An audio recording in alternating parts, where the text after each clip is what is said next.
For this video, we'll be talking about section 11.4, which is solving quadratic equations by factoring.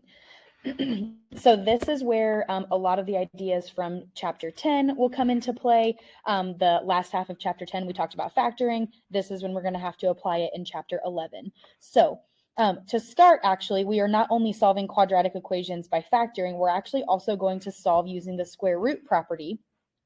So looking at number 1, solving using the square root property, please notice that your directions say to put your answer in simplest radical form if necessary. We will talk about that on at least one of these examples. So looking at number 1, the whole goal, again, is we're trying to get x by itself. So I see x squared minus 36. The first thing we need to do is add 36 to both sides. So now we have x squared equals 36. Now, x is not 36. X squared is 36. So then in order to get rid of this little 2 right here, we've got to take the square root of both sides. When you take the square root of x squared, those actually undo each other. So we're left with x equals. Now, here's the issue.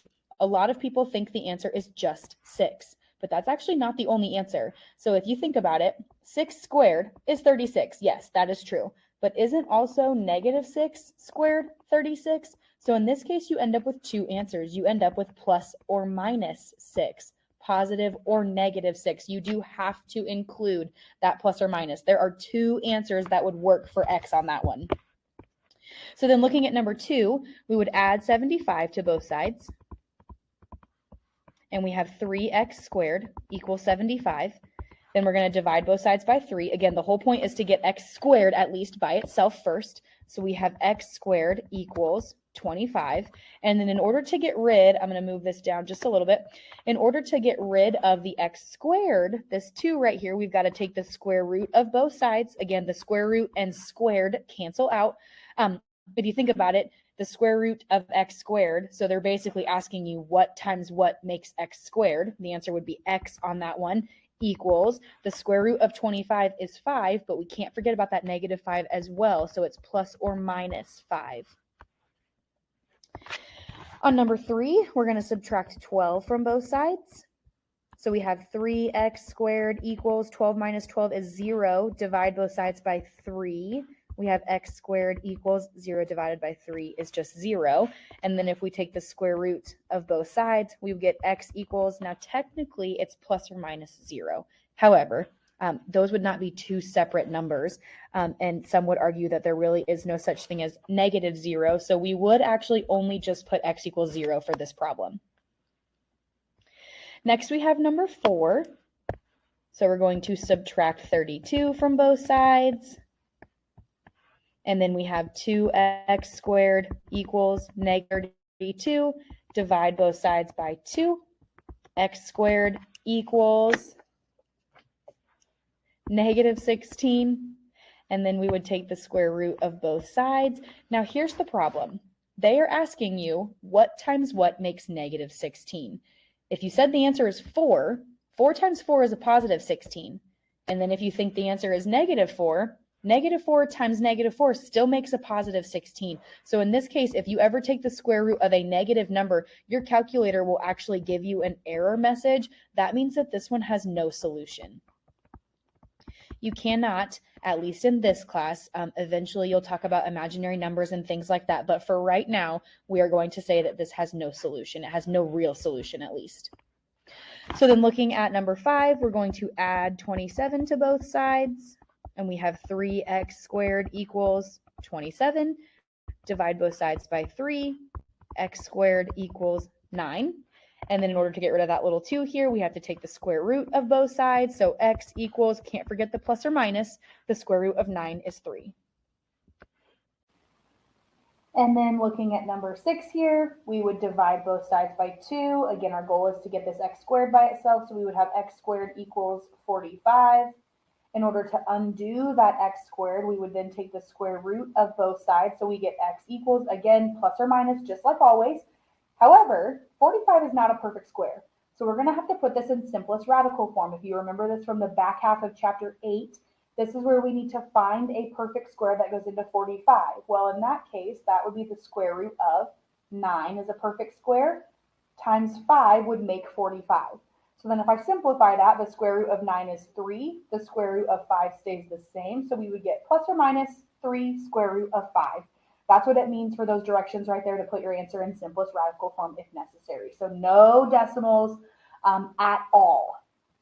You're either going to get a radical, or in some cases you could get a fraction, but again, the whole point of this is no decimals. We have to learn how to simplify things based off of what our directions tell us. So that's it for 1 through 6. Let's go ahead and move on down here. Now we have a new idea of the zero product property. So if you look at this right here, this looks like something that has been factored. So that's where the ideas from chapter 10 are going to come into play. You're going to have to factor a problem first and then apply the zero product property. So these first few examples here are just applying the zero product property. Each of these equations have already been factored for you. So let's talk about what the zero product property means. So basically, if I make this a little bit simpler here, we have this right here. If A times B equals 0, then they're telling you A has to either be 0 or B has to be 0, or both of them could be 0. But in order for that to be a true equation, one of those at least has to be 0. So then they're telling you the exact same thing here. They're telling you that if x plus 3 times x plus 2 equals 0, then either x plus 3 has to be 0 or x plus 2 has to be 0. So basically how this works is you're going to take each of the parentheses and set it equal to 0. So we have x plus 7 equals 0, or x minus 4 has to equal 0. If one of those equals 0, then that would make that a true statement, because 0 times anything is 0.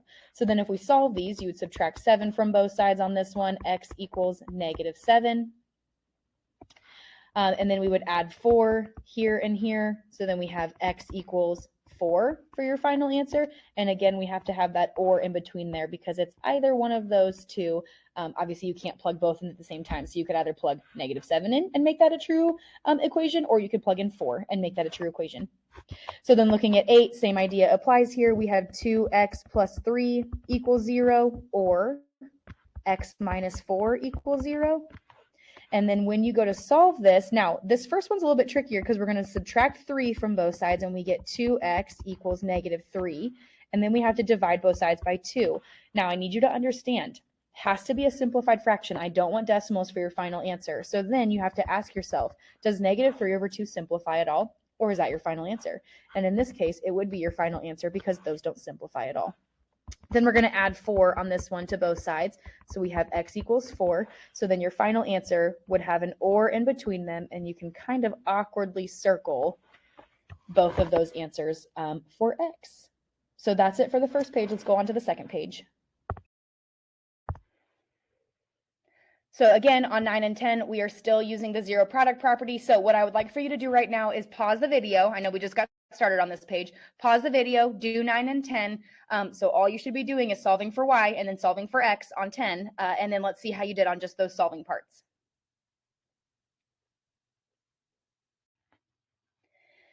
Okay, so on number 9, you should have gotten y equals 5/3 or y equals 2.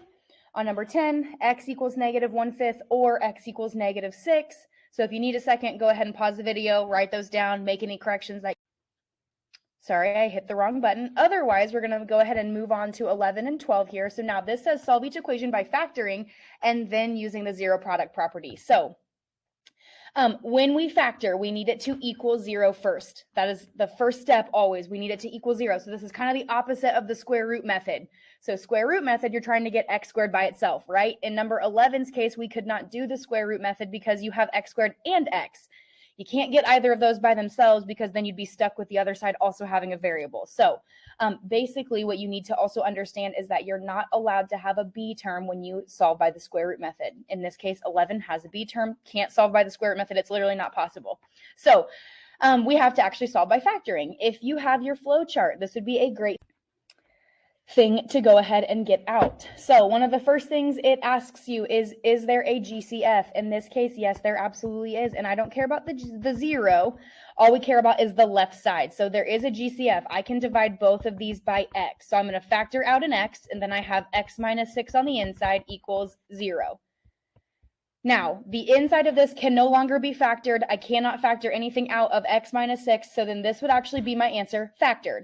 Now you have to apply the zero product property. This is technically an x outside in parentheses as well. So we would set x equal to 0 or x minus 6 equals 0. Now technically this first one is already solved. So all I have to do is add 6 to both sides for this one and I get x equals 0 or x equals 6 for my final answer. So that method was only factoring out a GCF.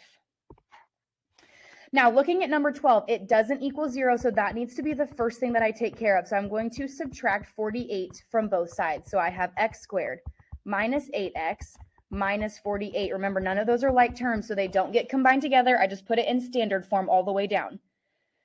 Now, from here, we need to figure out what method to use. So if we go through our flow chart, there's no GCF.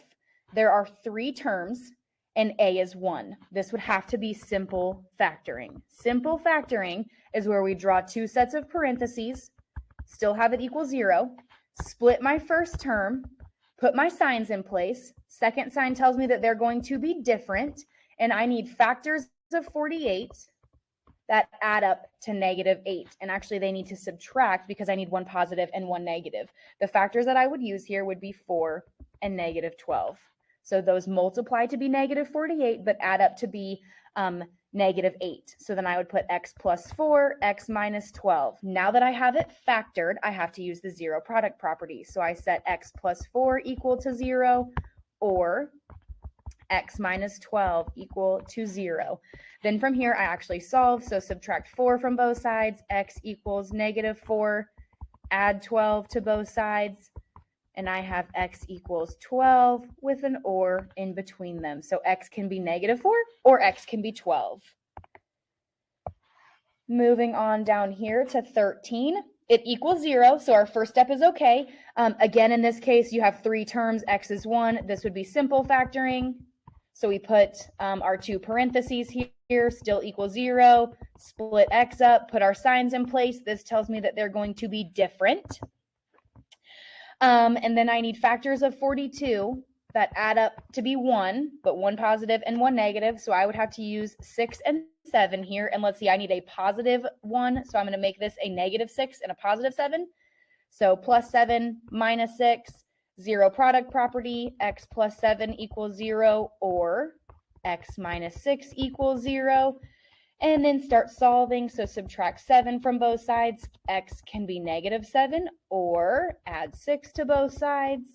And we have x can be 6. So there's your final answer for 13. So again, factoring should not be new right now. If factoring is new or foreign or we're struggling with it, you need to go back and rewatch some videos from chapter 10, the last half of chapter 10. So that would be 10.5, 10.6, 10.7, day 1 and day 2. All 3 of those would be lessons to rewatch to remember how to factor. Because again, this right here should be the new idea for today. So if we can factor, this is the new idea that I've just circled in green. So looking at 14, it's not equal to 0. So I'm going to add 36 to both sides. That has to be our first step, has to equal 0. So then I have x squared minus 12x plus 36 equals 0.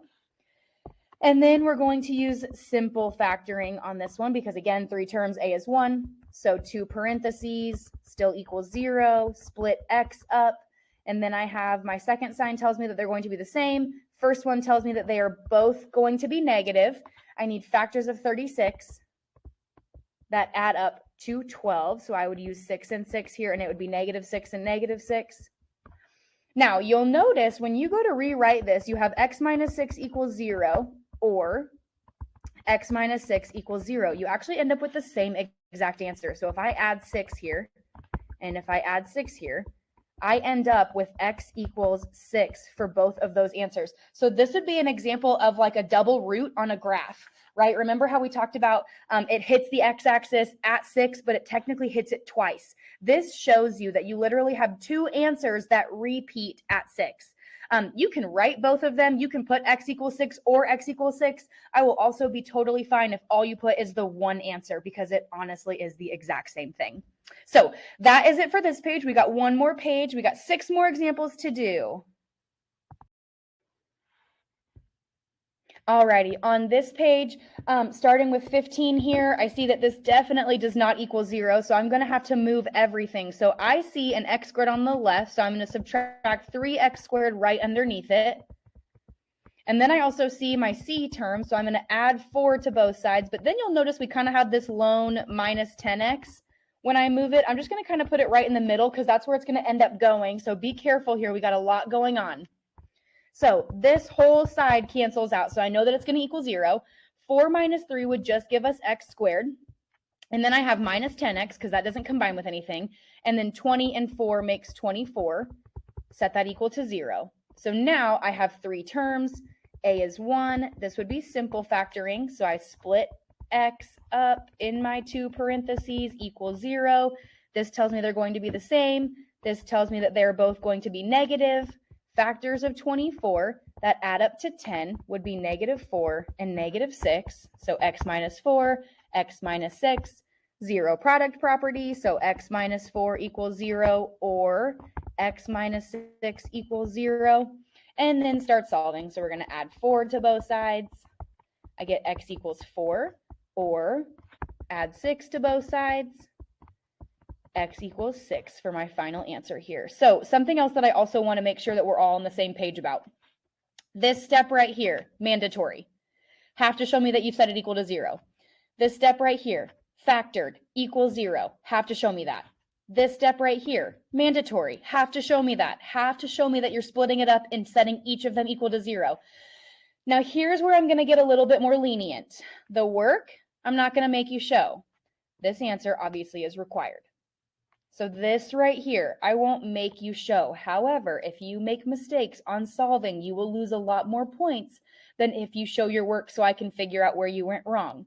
Okay, just keep that in mind. So from here on out, I'm going to show you what is absolutely mandatory. Okay, so on 16, we have to get everything to equal 0. So I'm going to 2x, line that up underneath the other x squared here. I'm sorry, 2x squared, not just 2x. And then I'm also going to subtract 4 and line that up with its like term. So 6 minus 2 is 4x squared. Then I have plus 12x. And then I have plus 9 equals 0. So now to figure out what method it is, this is actually going to be different than the ones that we've done so far. I see 3 terms, but A is not 1 in this case. So we're actually going to start back over at the beginning of 3 terms. The first thing it actually asks you is A and C, are A and C perfect squares? So in this case, we have 4x squared, that's a perfect square, and we have 9, that's a perfect square. So this is a special case. This is where we take the square root of 4x squared and the square root of 9, and we get 2x and 3. 2x and 3 equals 0. And then first or second sign is positive, tells us they're the same. Second one, oh my gosh, I can't talk. Second sign tells us they're the same. The first one tells us that they are both positive. So then this is what we have right now for factored form. So then if I set each of these equal to 0, or 2x plus 3 equals 0. Again, this is kind of similar to, let's see, what number was that? Number 14 on page 2. You end up with the exact same answer twice. So here's where you can do a little bit of mental math and I would be okay with it. But again, if you make mistakes on this, you're going to lose a lot more points than if you would actually just show all your work. So I can say that x equals, in this case, they end up being the exact same because it's the exact same equation twice. So I would subtract 3 from both sides and then divide by 2. So I would get x equals negative 3 over 2 for my final answer. And you only have one answer because these are the exact same. Now, if they were different, you'd have 2 separate answers. You would have an or in between them, all that stuff. Okay, 17. Have to get it equal to 0, so I'm going to subtract 21 from both sides. I don't have a like term to line it up with, so I'm just going to kind of write it underneath the minus 2x, but I'm not going to actually combine them because they are not like terms. So figuring out the method here, 3 terms, not special cases. A is not 1, A is 3 actually, so we're going to have to do the AC method in this case. Remember, the AC method is different than simple factoring. AC has a lot more going on. 3 times 21 would give us 63. You need factors of 63 that give you the middle term of negative 2. We need to use 7 and 9. Now, the second sign tells me the signs are going to be different. So I need a -2, meaning I need this to be a -9. So then remember, the leading thing stays the same, 3x squared. But then I have plus 7x. We're using these terms that we just figured out, minus 9x, and then bringing this minus 21 down equals 0. Now that we have that, we factor by grouping because there are 4 terms. So I can only factor out an x here. So then I have 3x plus 7 on the inside, and I have to factor out a -3. Remember, we use the leading sign there. So then I have a -3 here, and then I get 3x plus 7 on the inside still equals 0. Don't forget that 0 needs to keep getting brought down. So then, if you remember from factoring by grouping, the inside parentheses should match. If they do, that's 1 parenthesis. And then we take our GCFs and put them together for the second parenthesis, and it still equals 0. So now I can go through, now that I have it factored, I have 3x plus 7 equals 0, apply the zero product property, or x minus 3 equals 0.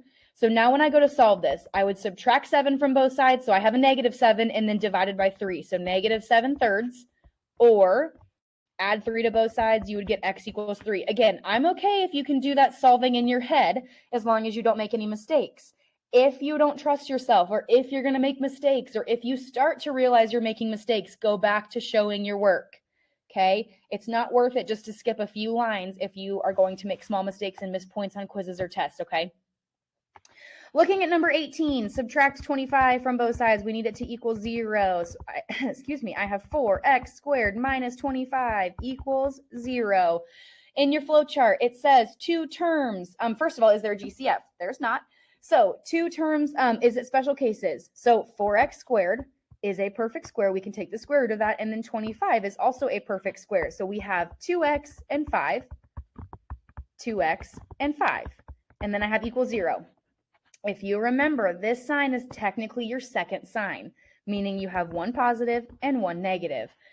So when I split this up, I have 2x plus 5 equals 0, or 2x minus 5 equals 0. Now, this is when we're going to have 2 separate answers because these are not identical to each other. So they are going to be slightly different. I get x equals, subtract 5 from both sides, I get a -5. Divided by 2 would be -5/2. Or I have add 5 to both sides, so I get a +5, and then divide that by 2, I get x equals +5/2. So they are 2 different answers. That would be our final answer. The only other way that you could write this would be x equals, you have a plus or minus 5/2, because they're the exact same number, just one's positive, one's negative. So I would take either of those answers on 18. Okay, on 19, get it so that so that everything equals 0. Lost my train of thought there. So we have 3x squared plus 16x plus 5 equals 0.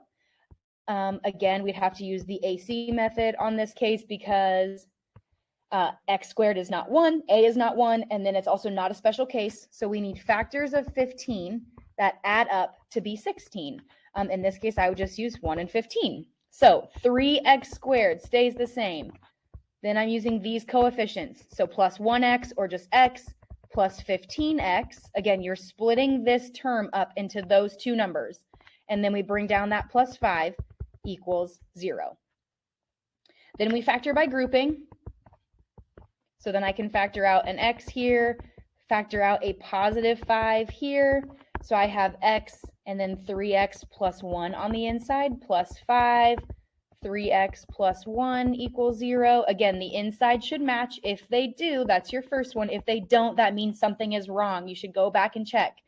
And then x plus 5 gets put together for the second parenthesis equals 0.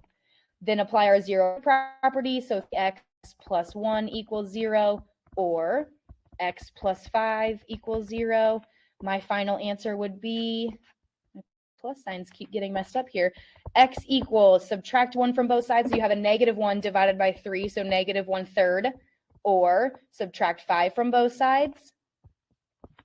So we have x equals -5 for our final answer. Last one here, home stretch, 20 already equals 0, but I do notice that there's a GCF that I can factor out, so I'm going to go ahead and factor that out. I have 2, and then on the inside, and I'm going to go ahead and do brackets here, I have 10x squared minus 41x plus 40. Close the bracket, still equals 0. Now, this one we factored out a GCF. We're also going to have to do the AC method. So this one has two different methods here. Well, not different methods, but two different steps here. So AC method, 10 times 40. We need factors of 400 that give us negative 41. We actually are going to end up using negative 16 and negative 25. So this 2 on the outside stays the same. 10x squared stays the same. The only thing that changes is I have negative 16x. You're splitting up negative 41x into negative 16 and negative 25x. And then bring down the plus 40, bracket equals 0. Now factor by grouping. So I'm going to group here and here. This 2 on the outside stays the same. We are going to factor out, let's see here, a 2x. So I have 2x, and then on the inside, 5x minus 8. And then factor out a negative 5 here. So minus 5, and then let's see, 5x minus 8 on the inside here. Close the parenthesis, close the bracket. Still equals 0. So then final answer would be 2 on the outside. 5x minus 8 for one parenthesis, and then 2x minus 5 for the second parenthesis, still equals 0. Now, this is where we have actually 3 things. 1, 2, 3 things are being multiplied. So then I need 2 equals 0. I need 5x minus 8 equals 0. And 2x minus 5 equals 0. This is kind of like the very first example we had where we had x on the outside. Now that answer did matter because it said that x was 0. In this case, it's just saying 2 equals 0. That's not a true statement, so 2 is not an answer.